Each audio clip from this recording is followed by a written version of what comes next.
ओम शांति।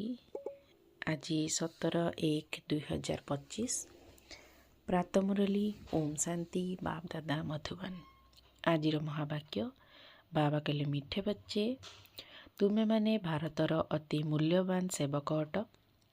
तुमको निजर तन अर्थात शरीर मन धन द्वारा श्रीमत आधार एहाकु राम राज्य करने हेब। प्रश्न सच्चा अलौकिक सेवा कौन जहाँकि वर्तमान तुमे पिला माने ही करुछ।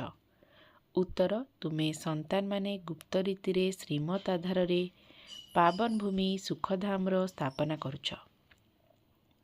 एहा ही हेउची भारतर सच्चा अलौकिक सेवा। तुमे माने बेहद पितांकर श्रीमत अनुसारे समस्तंकु रावणर जेलु मुक्त करुछ।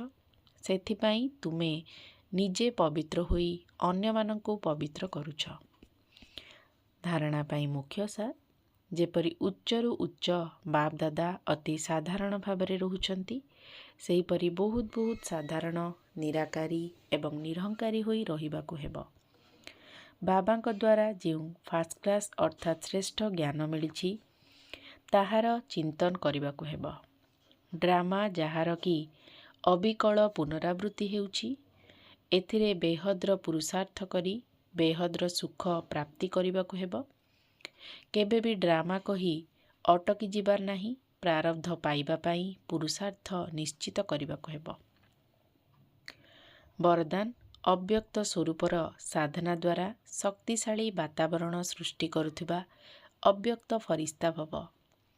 वातावरण को शक्तिशाली करिवार साधन हेला निजर अव्यक्त स्वरूपर साधना। तेणु एथिप्रति बारंबार ध्यान देबाकु हेब। काहेकि ना जेउ कथा पाई साधना करिबाकु पड़े सेही कथा प्रति सर्वदा ध्यान रही थाए। तेणु अव्यक्त रूपर साधनार अर्थ हैला बारंबार ध्यान देबार तपस्या करिबा। सेथिपाई अव्यक्त फरिश्ता भवर वरदान को स्मृति रे रखी शक्तिशाली वायुमंडल सृष्टि करिबार तपस्या कर। एहा द्वारा तुम सम्मुख को जीए भी आसिब से व्यक्त एवं व्यर्थ कथबार्ता ठारू ऊर्ध्व को चली जिवो। स्लोगान सर्वशक्तिमान बाबा को प्रत्यक्ष करिबा पाई निजर एकाग्रतार शक्ति को बढ़ाओ। ओम शांति।